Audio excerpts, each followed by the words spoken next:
Hi, everybody. My name is Justin, and I'm an alcoholic. Hi, Justin. This is a new experience for me, so I'm really excited to, have a new experience in AA, and be open-minded to hit an online meeting. And, now I can give suggestions to people about where to go when it's snowing like crazy in New Hampshire, like it is tonight. We had a meeting get canceled. So my sobriety date is February 13th, 2015. I have a sponsor. He has a sponsor. And I work the 12 steps of Alcoholics Anonymous to the best of my willingness. I am sober today by the grace of God.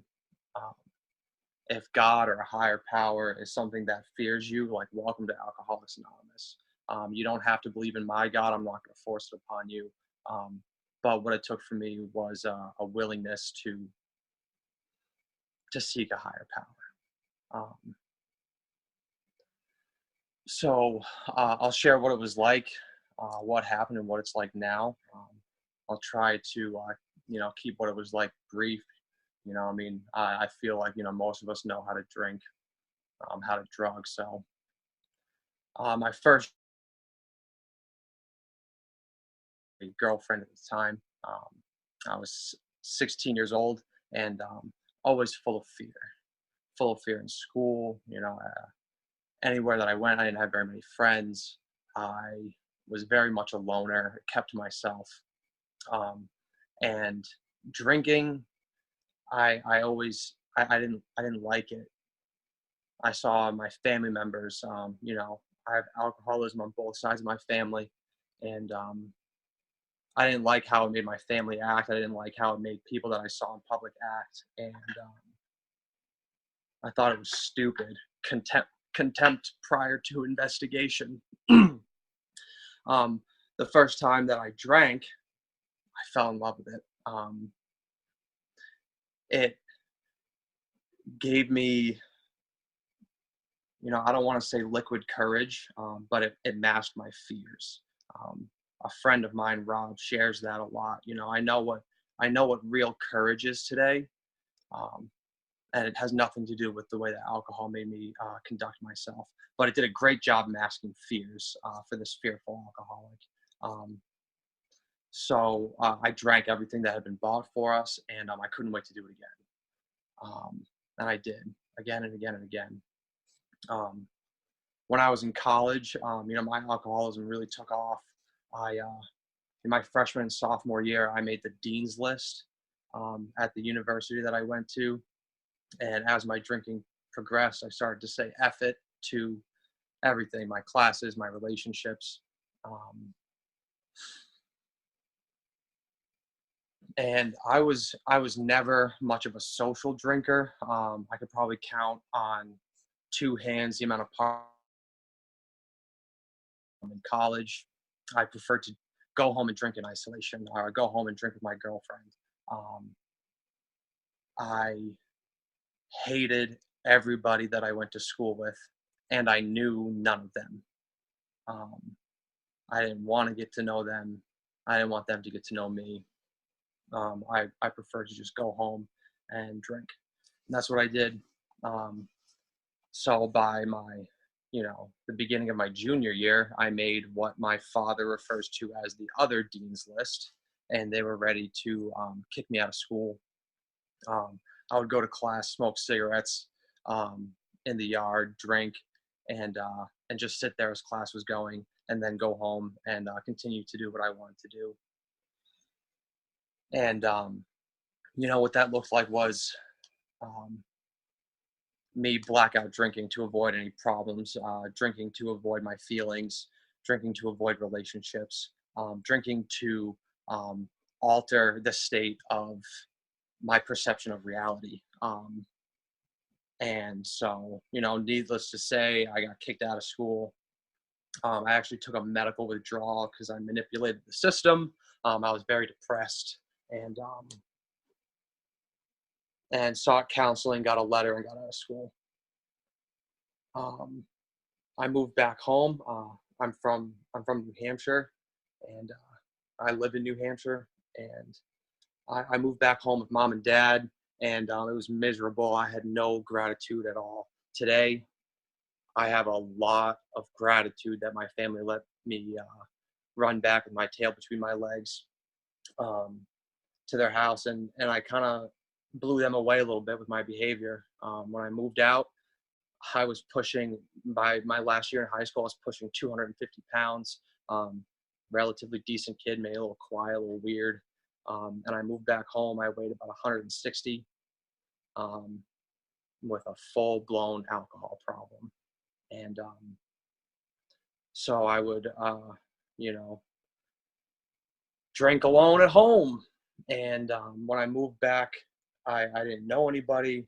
Um, I continued to isolate until I bumped into a kid that I went to high school with, and turned out he sold drugs. So I made him my new best friend, and we would hang out all the time, get drunk in my parents' basement, and just like cause havoc, get into fights with each other, and it was really just a sick relationship. But I remember one time, we were talking about alcoholism. He said, "Oh yeah, I'm an alcoholic," and I said, "Yeah, I don't really know what I am. I like to drink, but alcoholic, I don't know. I don't really like the sound of that word." And so we continued to drink together for, I don't know, a week, and the conversation came up again. And he said, "Oh, dude, like, you're an alcoholic. Like, you've been drinking with me. Like, you've been keeping up with me. You're definitely an alcoholic." And I was like, "Okay, what do you do with that information?" I drink. Um, so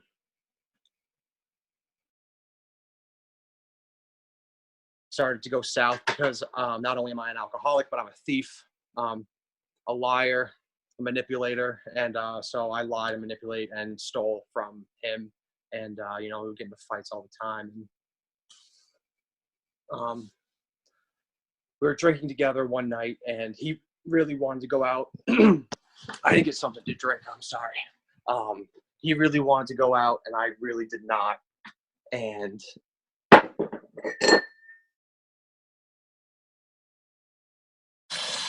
my apologies, group. He really wanted to go out. I did not. And he was like, "I'll buy you a few drinks."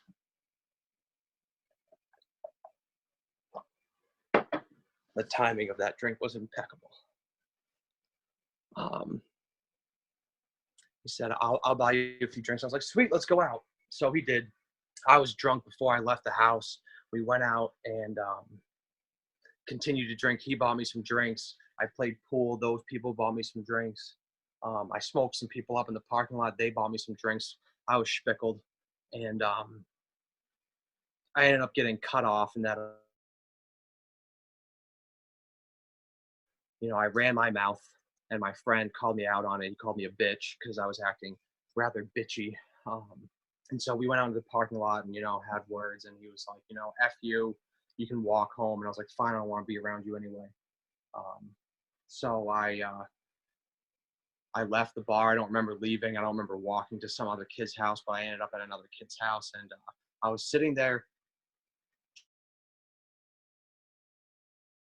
incredibly lonely, full of selfishness and self-pity, and just running my mouth again. And an individual, I don't know who he was. He came out and kind of called me out on my behavior, and I ran my mouth at him, and he came over and picked me up by the throat and started choking me out. And so I pushed him off of me, and got into yet another fight. And I, like, my drinking takes me is running my mouth, causing trouble, and like getting into fights with people. So thankfully, I didn't get into too bad of a tiff with him. He only choked me, and I sat back down in my chair, and I felt the overwhelming presence of my higher power, and that was the first time in my life I'd ever felt that. I sat back down. I felt the presence of God and my grandfather, and just the overwhelming thought, is this what you plan to do with your life? Because I have greater plans for you than this. And that was a significant experience for me. I was born and raised in a very religious household, very strict household. And I went to church, I got baptized, I prayed all the time, but I had never had a spiritual experience like that before. And so I got home and I fell asleep, and I woke up the next morning and I remembered that. A couple of days went by, and my friend that I got into the fight with, he hit me up again and wanted to hang out. And I said, you know what, man, I think I'm just going to lay low tonight. Thanks. It wasn't out of the ordinary that we would hang out after fighting. We fought all the time. And that night he got pulled over and arrested for an aggravated DUI and a litany of drug charges, the same exact charges if I were driving, or similar charges if I was a passenger. And that's my high. Um, Doing for me what I can't do for myself, keeping me home that night, keeping me safe. Um, at the time, I was working in a school. Today, I work for the public school system, and if I have charges like that, like, there goes my career. Um, so I am really grateful. Um, so that happened, and I thought it was significant. So I stayed sober for about a week. I stayed sober based off of fear. Um, I would try to sleep at night, and the first day or two I couldn't. Um, I'd be shaking, the cold sweats, the works. You guys know how it is, and it was just miserable. But I stayed sober for a week, and after a week was over, I came downstairs, still living at my parents', and they had a little mini intervention on me. They invited family members out, and they told me that they were concerned and how I was affecting them, and yada yada yada. And I was pissed. How dare you? I haven't had anything for a week. How can I have a problem? It doesn't make any sense. Um, just full of resentment. And so I dealt with that by buying a pack of cigarettes and getting drunk at noon. And so that's what it looked like for a while, was me doing that. I got brought to my first AA meeting when a coworker of mine is in the halls. Um, he noticed my behavior. He noticed that, and he brought me to a meeting, and I was far from ready, but it got me introduced to Alcoholics Anonymous. And I got a big book, and I started to read it. And one thing that stood out is real early on. It talks about, like, if you don't know that you're an alcoholic, try some controlled drinking. Go out and, order a drink, maybe two, and stop. And that's what I wanted to do. I saw the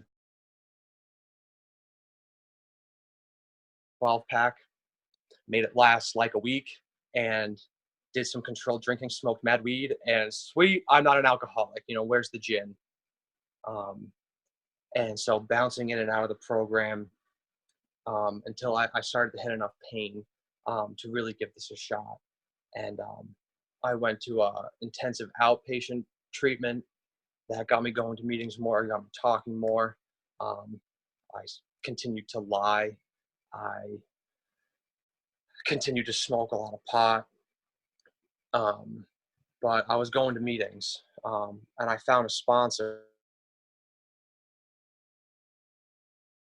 That sponsor's suggestion to me was to call him every day, but not to call him if I had used or if I was drunk.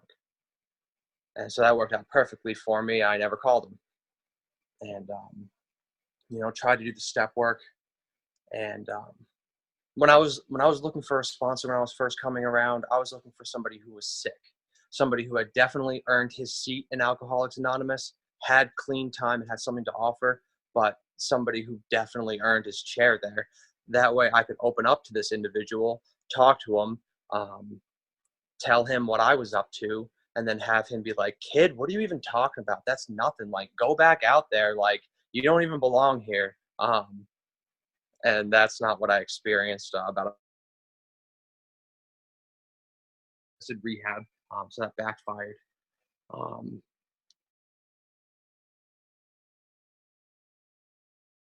And, like, I paid a consequence for asking somebody.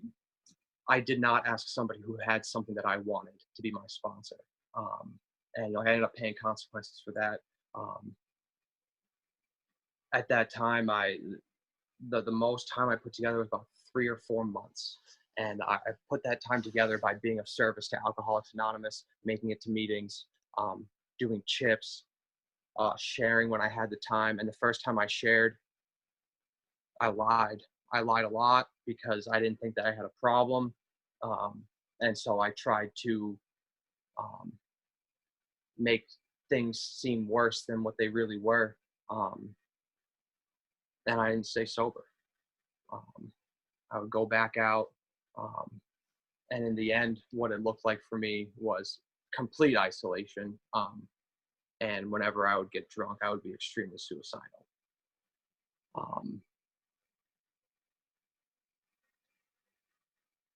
I continued to go to meetings. When I had finally hit enough pain and I was beaten into a state of reasonableness, I asked for help, and that was a big change for me, by putting my hand out there and being willing to go, being willing. So there's a meeting in New Hampshire, in Concord, New Hampshire, on Thursday nights, a young people's meeting, crazy in AA. And there was a business meeting that night. I stayed and I asked for help. And the hand of AA was there for me when I needed it the most. The man who would become my sponsor was there that night, and he took me with him and we talked. He showed me the service position that I picked up, and he looked at me and he said, Justin, are you willing to go to any lengths to stay sober? And I said, I thought I was, and then I smoked some pot, and then I thought I got drunk. So then I really thought, I was like, shut up. Look me in the eye. Are you willing to go to any lengths to stay sober? And I said, yes.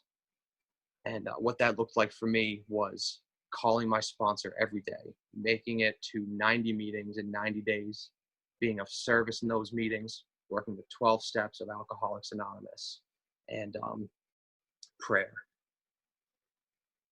And that's what I did. I made it to a lot of meetings. I got active. I started working the steps with my sponsor. We did the reading, and I step one, unmanageable, for sure, and powerless over alcohol.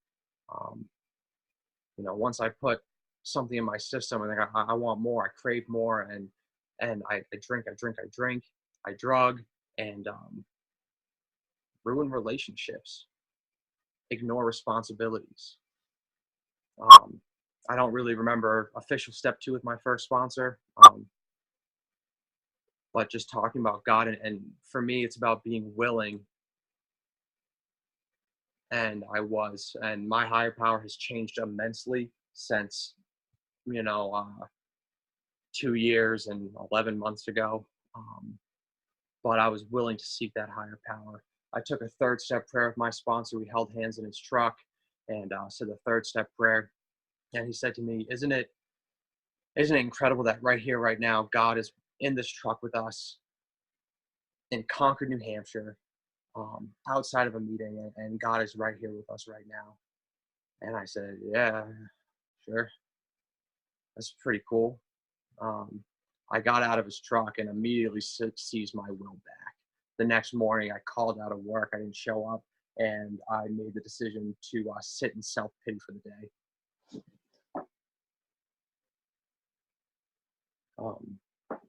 And I reached out and I talked to people, and they helped me out, and I put the bat down.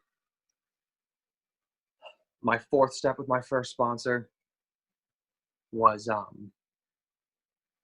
as thorough as I could have been at the time. I wrote down as many names as I could, and when I took my 5th step with him, I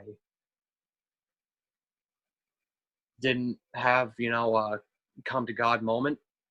I was full of fear. I was fearful of making amends. I didn't want to talk to certain individuals. I didn't want to get arrested for financial amends.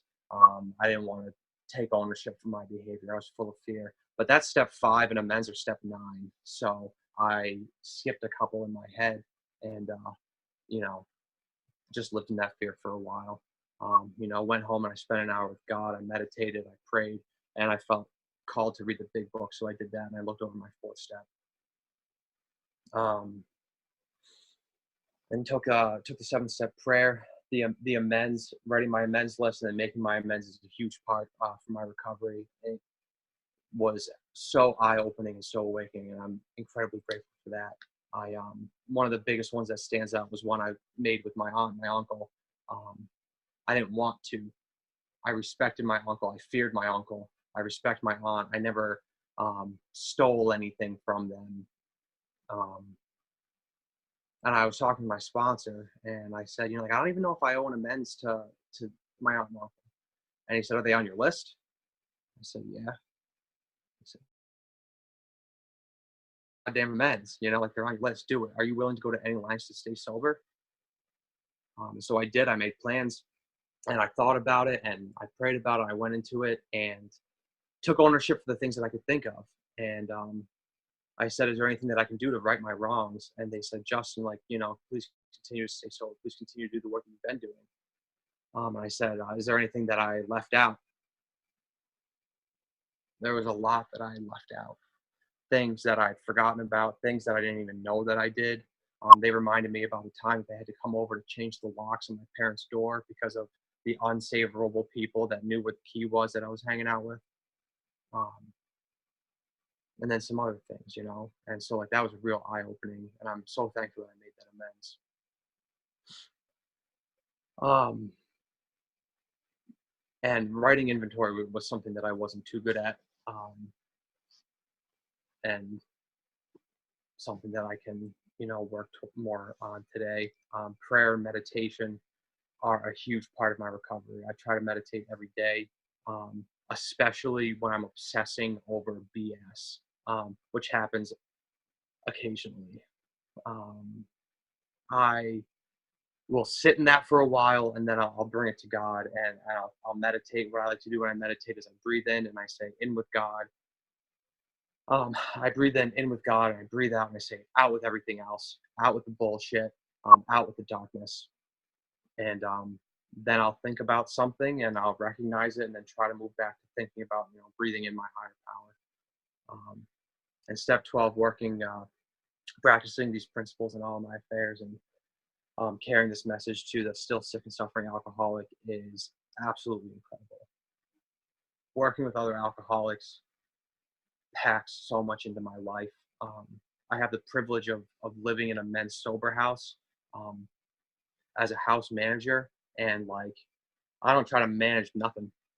I try to keep the guys accountable for their actions, and the way that I really try to impact these guys here is to lead by example, work my program, and be a man of God. And I'm not perfect, I run my mouth occasionally,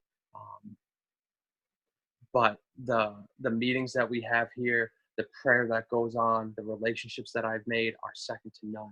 From being a miserable, self-pitying, selfish alcoholic to being able to have conversation and to love other people, to have something to offer and to be willing to learn from these other people, really packs a lot to my life. And it's something that I wouldn't give up for anything else. Working with sponsees, and then being of service. I'll try to wrap it up pretty quick. I think I've gone for about 25 minutes. I'm here representing NHSCYPAA, which is the New Hampshire State Conference of Young People in Alcoholics Anonymous. And our conference is coming up March 2nd, 3rd, and 4th in Laconia, New Hampshire. If you've never been to a YPAA, I strongly suggest that you go, whether it's to New Hampshire, the one that's coming up, or if you don't live anywhere near here. What lengths are you willing to go to be sober? Just kidding. Find a YPAA in your area. Check it out. There's meetings 24 hours a day for 2.5 days. I'm looking forward to ours so much. It's in Laconia, New Hampshire. And, I've grown a lot with the host committee, the relationships that have been made there. It's just more stuff that's packed into my life that makes me incredibly grateful to be alive today. And I don't know if I said that that was the last thing I was going to talk about, but it's not. My higher power. I pray in the morning, and I invite God into my life, and I pray for God's will, and to guide me. I pray before speaking twice.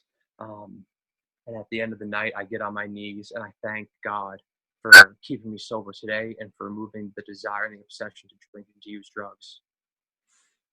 I pray that God will make its will for my life crystal clear to me, and that it would give me the power to carry that out, removing anything that would get in the way of my usefulness to it, especially the bondage of self, my selfishness and my self-seeking behavior, an unhealthy obsession over women, laziness, and my jealousies. If there's anybody who I copped a resentment towards that day, I'll pray for them and I'll pray for God's will. That's tough to do sometimes, but it's incredibly helpful in retrospect. And then I say the serenity prayer, and that's what's worked for me, is seeking that higher power in prayer, and all of you guys. So I'm really grateful that I had the opportunity to experience this. And, thank you guys for all being here for me, and thank you for showing up for your own recovery today.